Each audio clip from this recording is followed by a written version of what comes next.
Okay, we've got one more very important rule for you all today, and that is you must wave to all the people on the bridges as we pass underneath every single one. It's the only time in London you can wave at a stranger and get a wave back, so please do make the most of it.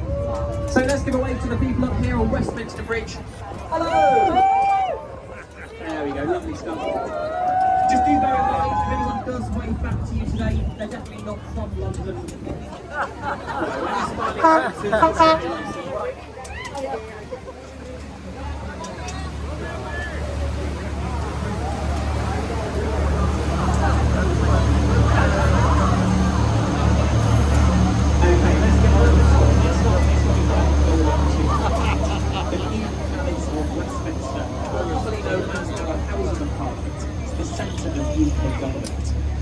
In fact, you might be able to find some of our politicians in there right now.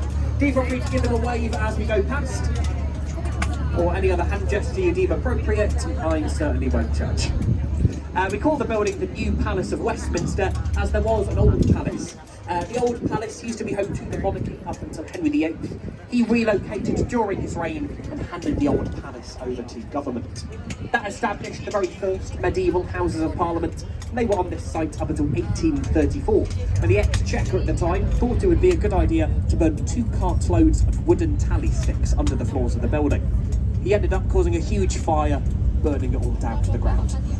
During the fire, the citizens of London all gathered along the other side of the river, not to help, but instead to watch and chant, "Burn, Parliament, burn." One man was even arrested for excessive cheering. The clock tower at the end is part of the new design.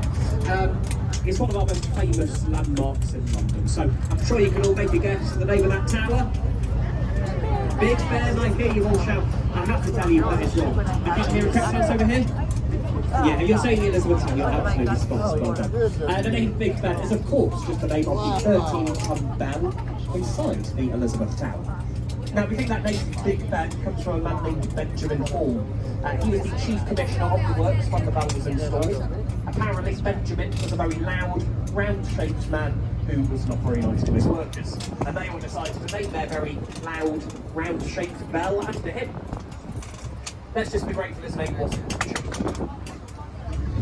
A lot of restoration work has recently gone on the Elizabeth Tower. As you can see, it's looking nice and shiny and new with its fresh lick of paint.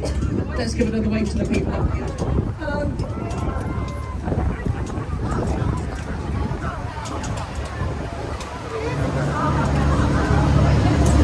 The very long restoration project that we had on the Elizabeth Tower took over 5 years of work, and it was eventually completed in 2022. After the restoration was complete, all the workers on it were very, very tired. But then again, they've been working around the clock. The joke's not going to get any better, just to warn you all. But now, I am going to take some time to talk to you about my employer. The lastminute.com London Eye. Standing at 135 metres high, this is the world's tallest cantilevered observation wheel. Cantilevered means it's supported on just one side, and this is an observation wheel as the pods are on the other side of it. This is not a Ferris wheel. My manager gets very upset when I use the F word. The item was designed by Mark Sparfield Architects, and the design was originally entered into a competition that was held to find a new landmark to celebrate the millennium. And the design for the London Eye came in second place. However, British Airways liked the design so much that they offered to fund it themselves. It cost them about £75 million to build, but it made that profit back within the first 2 years. The next bridge we are approaching is the Underford Bridge. This is a Victorian railway bridge that connects trains to Charing Cross train station over on the left. On either side of the railway, you've got the Golden Jubilee footbridges. They were added to the bridge in 2002, which was the year of our late Queen's Golden Jubilee, marking 50 years on the throne. So let's go over to the people up here. Hello! Lovely stuff.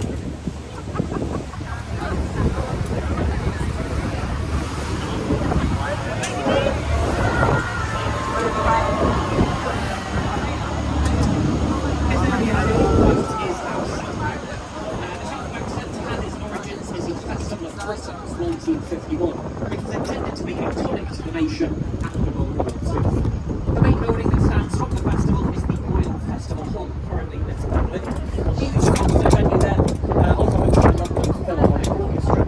Lots of other arts venues were later added here. You've got the Queen Elizabeth Hall, the Purcell Room, the Hayward Gallery, and underneath the complex we have the UK's very first skip-hall underground. Opened in the early 1970s, since then it's claimed to be the only British skateboard. This next bridge is Waterloo Bridge. Waterloo Bridge gets the nickname of the Ladies' Bridge. Built during World War II while all the men were away fighting, the workforce that built the bridge was almost entirely female. It also happens to be the first and only bridge in London to be built on time and under budget. I'm sure you enjoy your own conclusions there.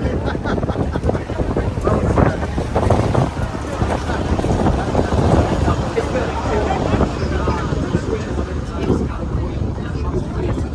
Like many buildings on the South Bank, was built in the brutalist style of architecture. King Charles has described that building as looking like a nuclear power station. I don't think he's a massive fan of brutalism. I must admit, I am rather fond of it. Despite its arguably rather ugly exterior, inside it you will find 3 beautiful theatres. And you can see loads of award-winning shows there, often before they get a West End or Broadway transfer at the much. So it's always a great bargain for any fancy theatre. A little further ahead you'll see a red brick building which, as you might be able to guess, was once owned by the company Oxo. The company that makes stock tubes that are still very popular in Britain today. If you look at the town atop the building, you might think it spells out the company's name. However, I have to tell you that is technically not true. In the 1930s, when that tower was built, skyline advertising was illegal, and Oxo were taken to court for building that tower. Fortunately for them, they had a rather clever lawyer who made the argument that they had ordered a random set, geometrically shaped windows. One circle, one cross, and one more circle, which just so happened to line up. They got away with it, I believe. You know, personally, I think the judge of that case was in the pocket of Dick Brady. He definitely had stock when it comes to it. Now, over on the left, you're now getting your first great view of St Paul's Cathedral, one of the largest domed cathedrals in the world. It's actually the 5th iteration of St Paul's. The previous version at its time of construction was the tallest building in the world, but that one burnt down during the Great Fire of London in 1666. The one you see today was designed by one of Britain's most acclaimed architects, Sir Christopher Wren, and it was completed in 1710. It stands at 365 foot tall, and it was originally supposed to have a 60-foot metal top.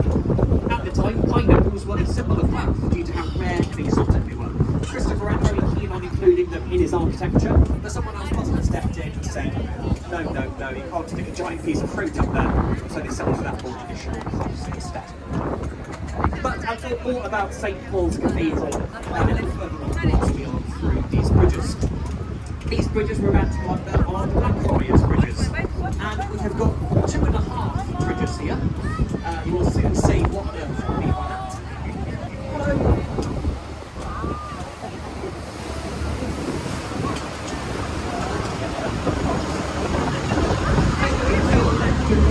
These mysterious red poles. Why are they there, Jordan? What is their purpose? I hear you all cry. I'll let you wonder about our real utility. So looking back to St Paul's Cathedral, you'll notice that there are no other tall buildings around it. This is because an old law states that the dome of St Paul's must be observable from 8 key points across the city. Some of those key points are quite far away, so it actually explains some of the strangely shaped skyscrapers ahead of us. They all had to be built in a way that would protect the sun from sunset. Also, the city of London stood on our left here. You'll notice there's a large brass atrium behind it. This is so that St Paul's Cathedral is observable directly through the building from the river, which you will see demonstrated right now in the together. So coming up on the right, you'll see a round white building with a thatched roof. This is Shakespeare's home, and it's an ordinary building. In 1970, American director Sam Wanamaker came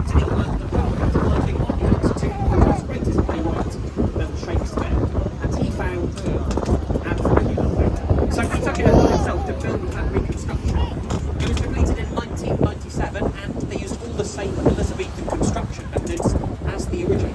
So that means no electric tools were used to build the Globe Theatre there. It's made from green oak wood, carved and shaped by hand, and that is the only thatched roof you'll see in London too. The original Globe Theatre would have stood in this area from 1599 to 1613. In that year they got a permission of Henry VIII, and they decided to use a live cannon to create the sound effects of thunder. The sparks from the cannon landed on the thatched roof, setting the theatre ablaze. You could say it was a performance that brought the house down.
HMS Belfast played a really significant part during World War II.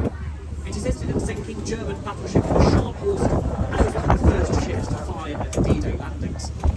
The guns at the front fire a distance of 12 miles, and they keep the guns firmly positioned to ensure a direct hit at the F1 Gateway service station in Stratford.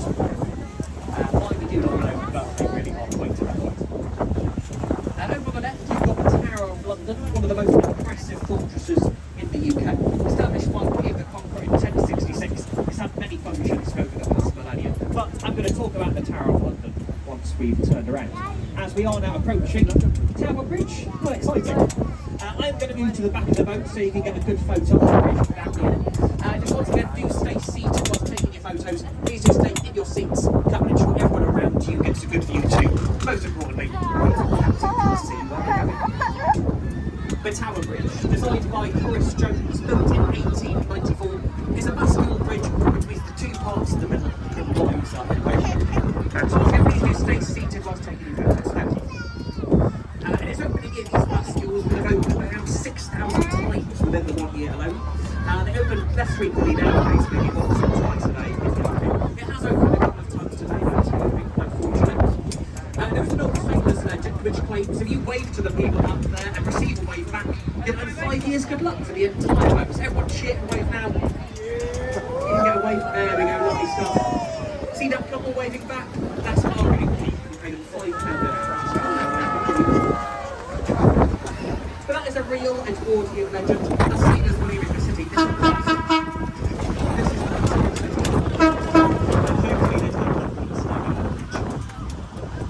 Right, as we turn around, it is here where you've got a photo photo opportunity of the day. That's right, it's a selfie. I'm joking, you got that. I do, of course, mean the magnificent Tower Bridge to our left. It's a great spot for a photo off the bridge from the river with the whole city behind it. So get your phones out, social media apps at the ready. If you do post any photos on Instagram today, make sure to use all the appropriate hashtags. Hashtag Tower Bridge, hashtag Get It Right 30. This all will get you lots of likes. Hashtag Jordan, that's Jordan. Perfect time. One of my favourite stories to do with Tower Bridge. In 1952, a double-decker bus came along here on a very foggy day. The bus driver, a man named Albert Gunter, did not see the signal telling him to stop. And as he approached the centre of the bridge, he noticed it was rising underneath him. Albert had to make a split-second decision. Do I try and come to a stop, or do I speed up? Albert decided to put his foot down and speed up. He jumped, cleared the gap in the middle, and successfully landed on the other side. Everyone survived. Albert recovered it as a hero, saving the lives of everyone. So once again, the Tower of London to our right. As I mentioned earlier, the Tower of London has had many functions over the past millennium. It's been a royal mint, an observatory, a zoo, an art palace, and most notoriously, this has been a place of imprisonment, torture, and execution. So if you look to the right here, you'll see the words entry to the Traitors' Gate over an old rector's tunnel. That is where prisoners used to be taken by a boat from the tower to the West Jerusalem. The wives of Henry VIII and Boleyn and Catherine Howard were both taken through that tunnel to be beheaded. Now, only royalty was allowed to be executed within the tower's grounds as a full courtesy before their death. But many more public criminals would have been executed out here on Tower Hill. And a great entertainment that was fun for the whole family, I'm sure. But when you go to the Tower of London today, you don't see the executions, although you can see the crown jewels. And trust me, they are the real deal. While you're there, you can get a free tour from the Yeoman Warders, if you ask myself. The Yeoman Warders, or the Beefeaters, they live and work inside the Tower's grounds. They know all about its history, and their tours are really fun. If you do go there, definitely have a tour. And of course, make sure to get the tip at the end. Apparently, if you tip any tour guide in London, it'll bring you 10 years good luck. Next to our left now, we have the Shard.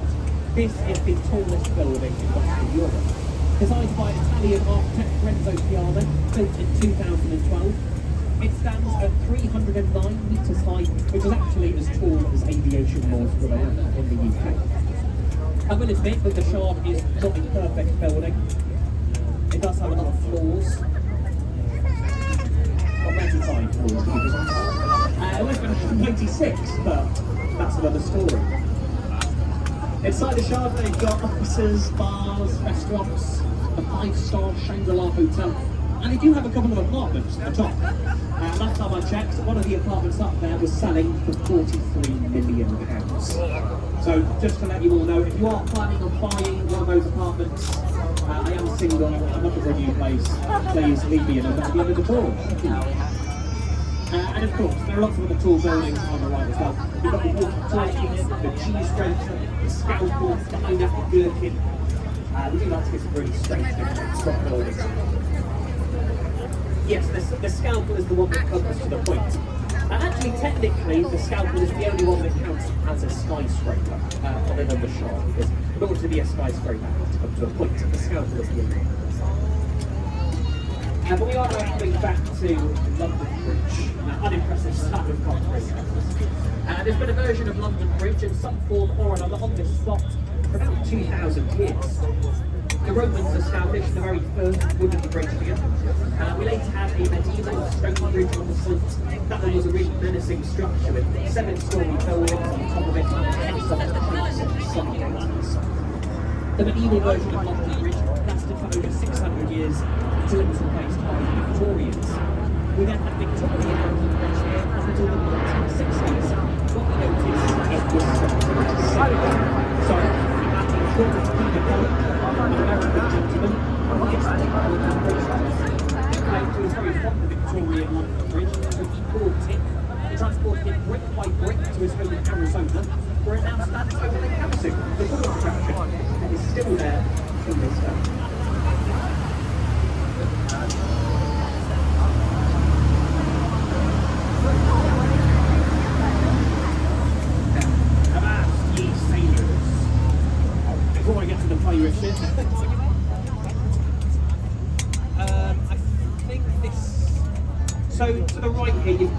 the old sort of places of market. So that's back there's the old fish market. I think this is the Vintners, which is the sort of the wine market. I think I'm not entirely sure. Yeah. Right, to our left, you've got the Beamish. It's a reconstruction of Francis Drake's Golden Hind. In 1577, Francis Drake set sail on the Golden Hind, becoming the first Englishman to circumnavigate the globe. On his travels, he stole a lot of gold, mainly from Spanish ships, hence a bit of a pirate. And when he got back here, how did we punish him for that piracy? We did not. Instead, he amassed so much gold that he was able to pay off England's national debt 3 times over. Queen Elizabeth I was very grateful and gave him a knighthood. Just goes to show you, sometimes crime pays, if you've got friends in high places. But you can go on the Golden Hind today. They're currently running an escape room on there. It's called Escape the Golden Hind. Lots of puzzles and an authentic pirate ship. Low price. Do recommend checking it out.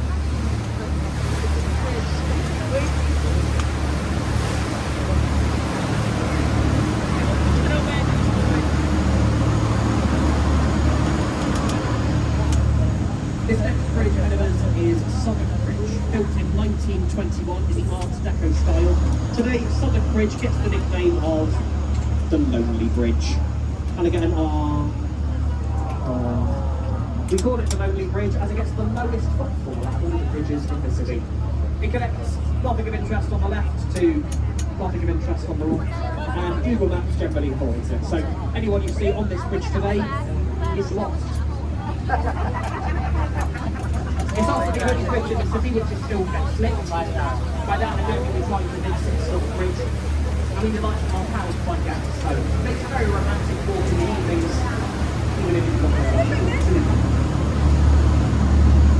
Now, you may remember earlier we talking about the competition that was held to find a new landmark to celebrate the millennium, where the London Eye regrettably came in second place. But the next bridge ahead of us is the Design of London competition. Millennium Bridge, opened in the year 2000, and in its opening weekend, 160,000 people all walked onto the bridge, and they all noticed a rather severe wobble. People were falling over, people were puking off the side. It had to close after just 3 days. The bridge's designer was a man named Norman Foster. Now, Norman Foster is not from London, he's from the north of England, and after the incident, he was interviewed and asked about the wobble. He claimed that there was no wrong with his design, it's just the way Londoners walk. Apparently in March. Either way, something had to be done. So the bridge closed for 2 years while 91 pressures were installed. They even got help from engineers at NASA, and they eventually managed to remove that wobble. The bridge reopened in 2002, and although its promoters intended for it to look like a blade of light across the city, it now just keeps the nickname of the Wobbly Bridge. It has had a rather successful film career though. Perhaps most famously, the bridge features in Harry Potter and the Half-Blood Prince. Gets destroyed right at the beginning of the film. Although if you have read the books, you'll know that Harry Potter and the Half-Blood Prince is set in 1997. That was Millennium Bridge, so I don't know what kind of time travel was going on there. This building too on the left with a huge brick chimney was once the Bankside Power Station. It closed in the 1980s, but the building reopened in the year 2000 as the Tate Modern Art Gallery. It's my personal favourite art gallery in London. That is the world's largest collection of modern art, and it is free to enter. Definitely worth a visit. Even if modern art is not your cup of tea, there is a great bar at the top. It's got some stunning rooftop views. Go up there, have some of their cocktails, and then that modern art might start speaking to you. A little further ahead, you've got one of our newest additions to the skyline. That tiny building's official name is Number 1 Blackfriars. But, as you all know by now, we like to nickname tall buildings in London based on their strange shapes. A few nicknames have been suggested for this one, including the Boomerang, the Baby Bug, the Cocktail Shaker, or perhaps the popular Kim Kardashian. Sorry, you can figure out. We are now coming back to the Blackfriars Bridges once again. You've got Blackfriars train station in front of us here. It's the only train station which spans the Thames. You can access it from either side of the river. And along its route, it is entirely covered with solar panels. So that means on a sunny day in London, this train station is completely solar powered. The other three in 64 days a year, it is not.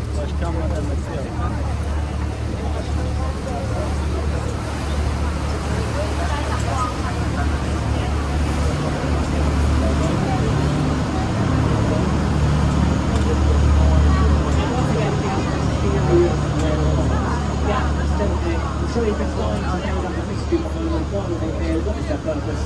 Well, I shall reveal all what's the this bridge.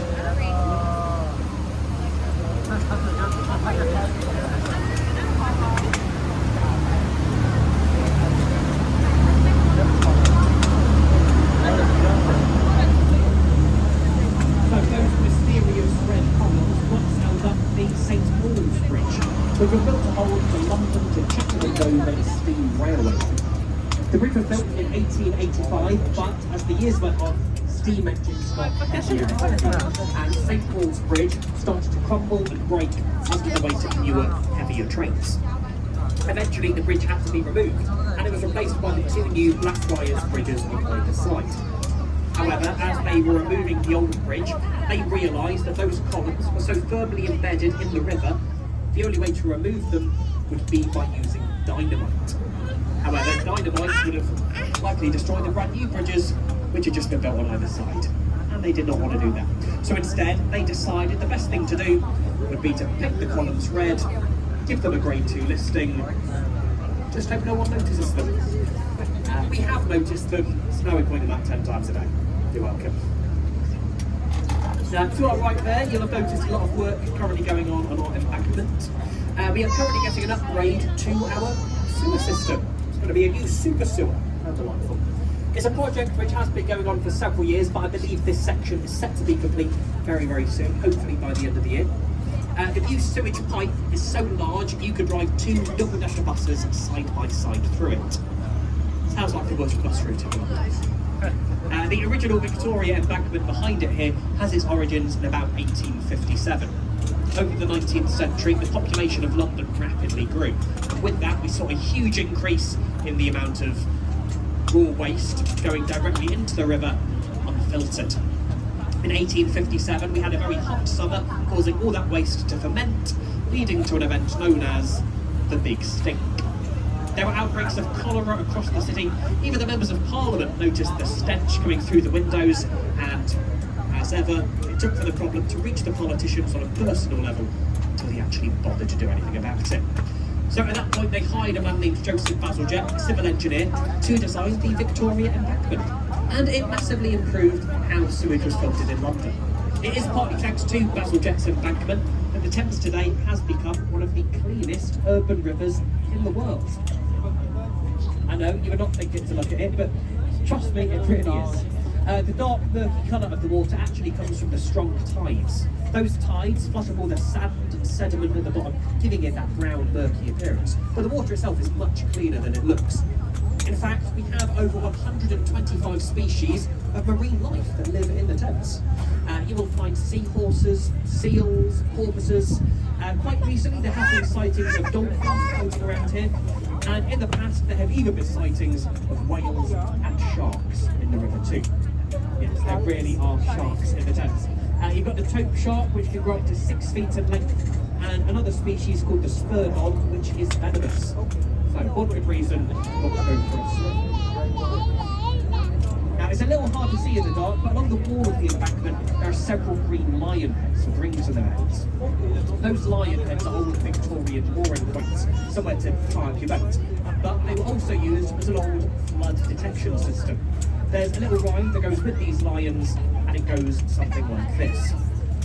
When the lions are drinking, London is sinking. When the lions are ducked, London is flooded. So, this building to our right with the green dome roof is Somerset House, most famously known nowadays for its art gallery. This building